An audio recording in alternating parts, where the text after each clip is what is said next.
morning. This is Heather Ann Antonacci, Chair with Vistage Florida and Executive Coach. I am here with Lisa Dilts, the CEO and founder of CompSpring. How are you, Lisa? I'm good, thank you. Good. Happy Friday to you. Yes, happy Friday. So, Lisa, we're going to go ahead and get started, and I'd like to hear, all about CompSpring. So, about the company and really about your journey. You founded the company, so that's very interesting. Tell us all about life at CompSpring and how you got where you are right now. All right. So CompSpring is a boutique real estate advisory company. And this September, it'll be 8 years since I started it. And we work throughout the Southeast primarily, but we stay very busy in Florida. And most of our clients are builders, developers, landowners. Sometimes we have municipalities as well. And the core of what we're doing is market feasibility. That's kind of the crux of what we're doing in different approaches and different ways for different land uses. So people will come to us and say, hey, we're looking at buying 1,000 acres. What should we do with it? And so we help them think through if it's a residential capacity of how many homes could they build each year? How would they price them? Who would buy them? What's the density look like? Is it 50-foot lots? Is it duplexes? Is it a combination of all of that? Is it something else? And how does that shake out? And what does that community need to look like? What are people looking for in their communities? So that'd be on the residential experience side. Or for commercial, how much retail can be supported there? What types of retailers? When will they be supported? Or apartments, how many units can be supported? What are the rates? What's the mix? So all of it helping to answer that, what's feasible in the market and what can be supported. And a lot of what we do is not only what is, but what can be. And that's a lot of fun. So thinking about, you can always look and see what's been done, but the question is, how can you influence the market to some extent? And how can you create something else that there may be a void for that people don't even know? And how do you fill that opportunity gap? So that's kind of in a nutshell what we do. How did you, because that sounds very unique in a way. I mean, a lot of research, obviously, that you need to do. How did you just wake up one day and say, okay, this is the business that I want to start. This is what I want to do. How did you determine that there was a need for it? And how did you develop a passion for that? Yeah. So I had no idea this type of work existed, right? So growing up, it's not like I said, I want to be a real estate advisor, which is such a broad term too, because people say, oh, you're a realtor, and I'm like, no, we're not, not really. Yeah. And so my background actually in college was in the School of Architecture, and I loved the creative component. And I really do have that piece of, even in what we do now, our creative approach. But I really enjoy when I went to graduate school looking at something that either works or it doesn't. It's so subjective in design. When you present, when you present an idea, your instructor can say, I hate it or I love it, but it's so subjective. And in real estate, it works or it doesn't. And so, there's also some subjective pieces to it, based on your assumptions on the inputs you're putting in, see if it works or it doesn't, but it's a little more tangible to me in terms of if it works or not. And so I really enjoyed that piece of it. And I didn't know if I could ever marry the two together, because it's tough to bring that creative side to then, if it works, the black and white side. And so straight out of school, I went to work for Ernst & Young. Before I graduated from my master's program, even before I started it, I had targeted Ernst & Young as a company I wanted to work for because they were rated one of the top 100 companies for women to work for. Okay. And so I found a graduate of the master's program I was entering, and I networked with him and talked to him and said, my goal is to work for Ernst & Young once I get out of this program. I went up to Atlanta. I met with him for lunch. I kept in touch with him, wrote him Christmas cards, that sort of thing. And so I got not stalking, just very persistent, right? Friendly persistence. There you go. And so I got an interview there. And that was my first job, was at Ernst & Young in Atlanta in their commercial real estate services group. And it was a great experience, but it was very, very black and white. This is the template, this is what we do. And there were some things that I was starting to get into a little more. I was only there for a year, but it didn't have that creative component. And through friends that I met at Ernst & Young that worked in the construction services group, they told me about another company called Robert Charles Lesser and Company. And so I interviewed there, and that really was where I found out there was this marriage of the two things, of the creative and the nuts and bolts of things, of really thinking through what can be, not only what is, but what can be. And so that was my full-on immersion in that line of work in Atlanta with RCL Co. And so I worked for them in Atlanta for a few years and did a lot of work in Florida. I grew up in Florida, and I would work on a lot of projects in Florida and travel down there a lot. And so my husband and I wanted to move back to Florida before we had kids. Okay. And so I started interviewing with some companies, and it was during the height of the market. And I told the company that I was working for, they knew that I wanted to move to Florida. And I said, hey, let's keep in touch. If you all ever want to start an office, let me know. But I really need to get to Florida just, for personal reasons. We want to get down there and be close to our family. So I moved down here and worked for a builder for Beazer Homes, and was their strategic market analyst. So helping them think about expansion strategies. And I was so excited because I had never been on the user side. I had always been a consultant. Yeah. And so I thought, this would be great. I can see how they use all this information, what they really use, what's really important and helpful. And it was very helpful and very enlightening. I mean, in some cases at that time, builders have become much more sophisticated in the way they think about things. But at that time, it was interesting sometimes, like what they didn't think about, where I think, you're not using that information, but it was, a great experience, again, seeing how they did think about things and what is important and all of the metrics that go into making a decision. And so anyway, I kept in touch with my old company, and, again, I left on good terms. So they reached out to me and said, hey, we're ready. We want to move down to Florida. We'd like you to help us open an office down there. And so I left the builder and rejoined my old company in Orlando to help them start an office. And I always knew, even when I took that job, leaving the builder and rejoining my old company, I always knew that I wanted to have my own company.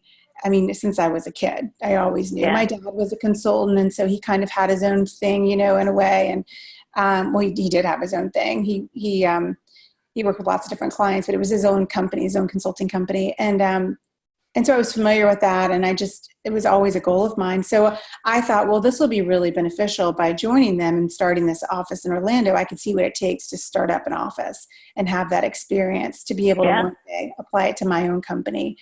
And it was great. I mean, it was incredibly intense because it was, right as the market was peaking and then as the market crashed. So both sides of it, of that hill of the up and then the dramatic down.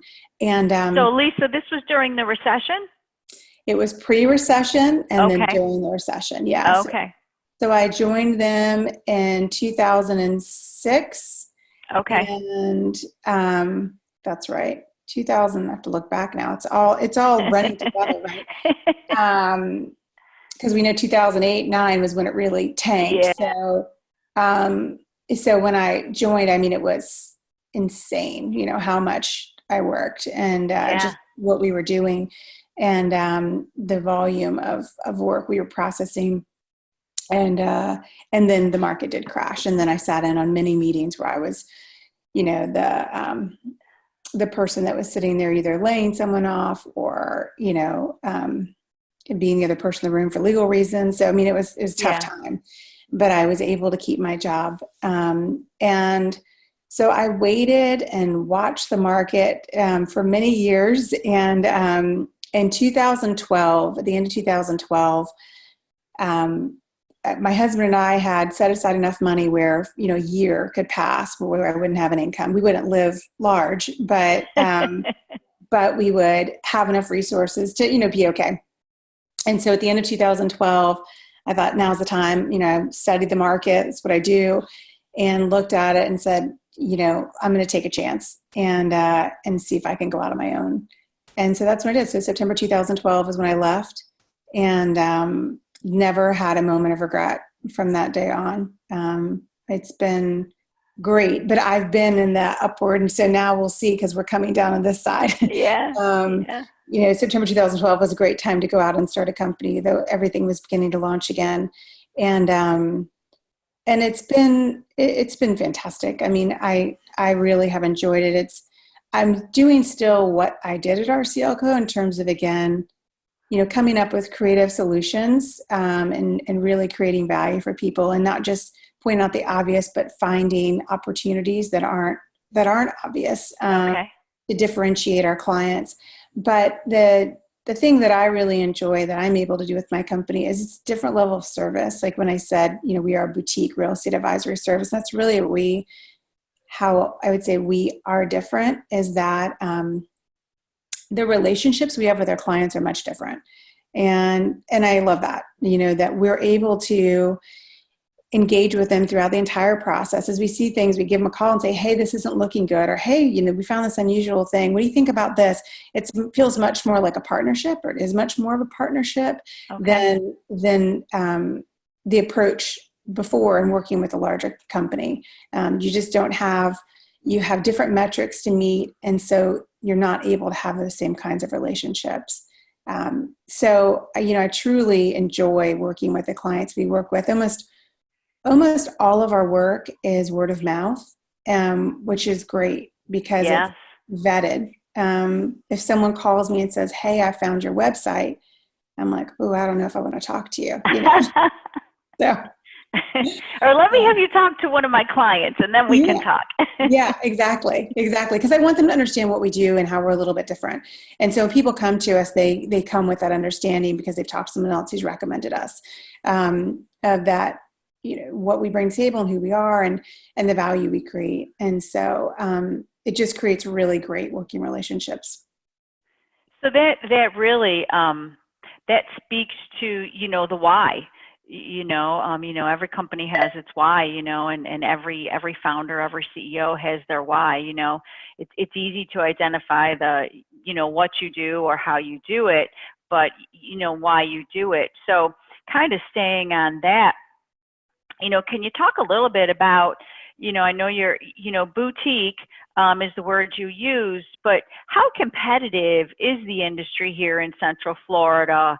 And is it that partnership mentality that you take that really would cause a potential client to want to do business with you as opposed to a competitor?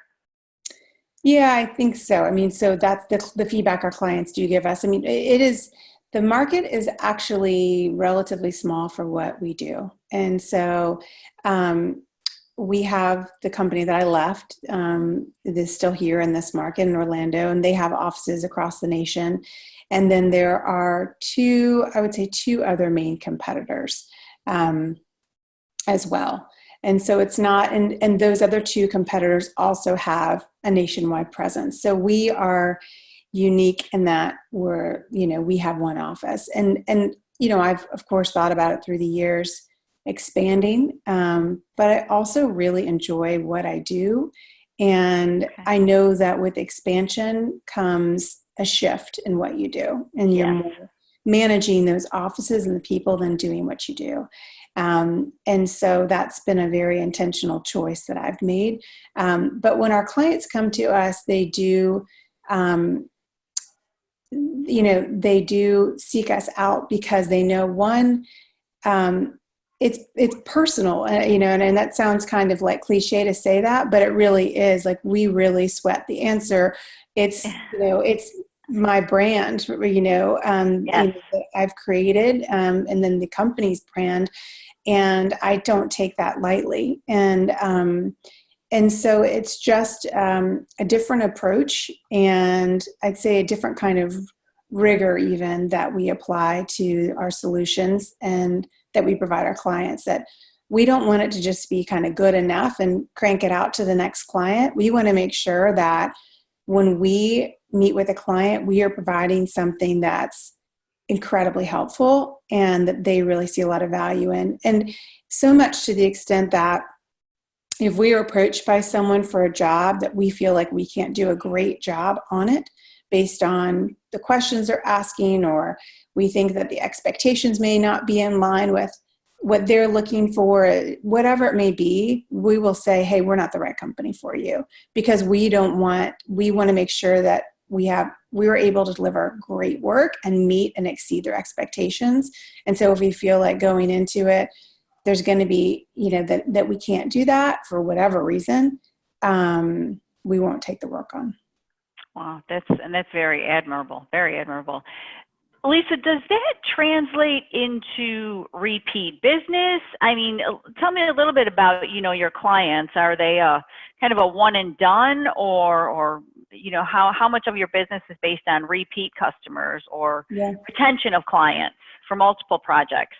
We have, a lot of our businesses repeat, and some of it depends on the scale and what they're doing. So for developer clients, they may have one big project that we work on at the beginning, and then it may be a while before they reach another big project that they're pursuing, versus a builder where they're maybe buying 100 acres, and then they come back to us, 2 weeks later and say, okay, we're buying another 100 acres, buy another, so it's a different kind of consumption of land and how they move through their projects, the rate at which, we're hired back on. But, yes, we have a significant portion of our business is repeat. Once clients become clients of ours, it's rare that they would not continue to reach out to us. Okay, that's great. That's great. Let's shift gears a little bit. This COVID-19 environment that we are all living through. So, can you briefly, tell me what are some changes that you've had to make, if any, due to the current environment? Yeah. Well, I am working from home right now. I could work in the office because we have a pretty small office, but I am at home now, and so my role has shifted from not only working on my business, but also assisting my kids in homeschooling. So it's changed up my day a little bit, but candidly, we are definitely seeing a slowdown right now, just as everyone's pausing with bated breath to see what will happen next, and so. And so there has been a slowdown in our work volume right now relative to where we would typically be at this time of year. So fast forward, nobody knows when we're going to be out of this environment, so let's go way beyond that. Fast forward 5 years, what does CommSpring look like? What's Lisa doing in 5 years? I think that we will evolve a little bit in the services that we are providing. Because, and actually I would say, maybe to back up to how COVID is impacting us, that we've been so busy that, I think it's incredibly critical to continue learning new skills and diversifying what and making sure that you are offering the best possible solutions through innovative approaches, working smarter, right, by informed processes. And so that this has given me the opportunity, because we were so busy leading up to this, that it's given me a chance to kind of really dig into some pieces of continuing education. And so that's been something that I've had the opportunity to do that I should have been doing, but I was so busy that I really wasn't doing like I should have been doing. And so 5 years from now, I think that, one thing that we are exploring is, call it matchmaking, that we have a lot of clients that we know that where they're looking for opportunities, and then we meet landowners that are looking for people to execute that land. And so we've kind of informally been doing it, but it's something that we more formally want to possibly begin pursuing at a greater scale over the next few years, of really aligning those people. So not necessarily listing it like a brokerage where you just kind of put your sign out and say, hey, we're listing this property, but more of an intentional matchmaking process where we put two people together to make that transaction come to market. So relationship management. Yeah, truly. Yeah. Yeah. Yeah, no, that's great. That's great. Okay, so this may be the hardest question because the questions have been easy up to this point, you know. So this may be the hardest question, but I'm going to ask it. So if Lisa Dilts had a leadership advisory council, and you could only have 3 individuals on that council, and they can be alive or deceased, but they just can't be fictional characters. And these are individuals that you would go to for both personal and professional guidance on all matters. Who would be the 3 individuals that you would have on your leadership advisory council, and why? Okay, so that is a little tricky. Let's think here. So Michelle Obama would be one.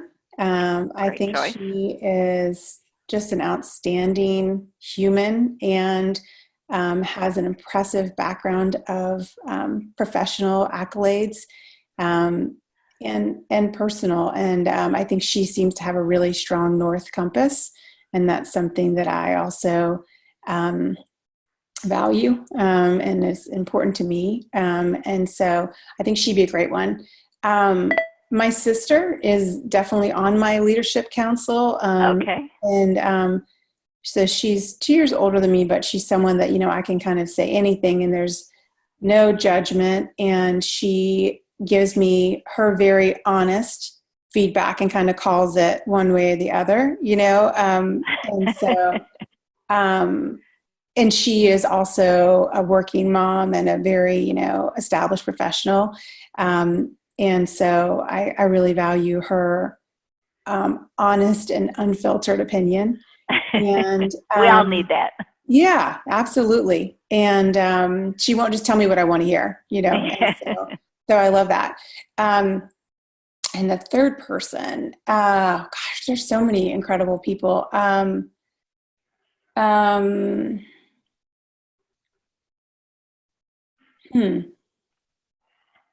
I mean, I'm thinking of a million people. I'm thinking of even like the Peloton instructor. I give a Peloton and I love it. And oh, that's a good one.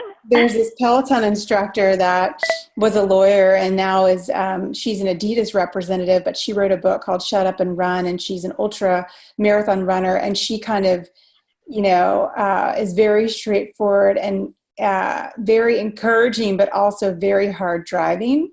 And she would maybe be a great person because she seems incredibly sharp, and very focused, and also really tough. And like she's really, really pushes people, both mentally and physically. So I think she'd be a good one.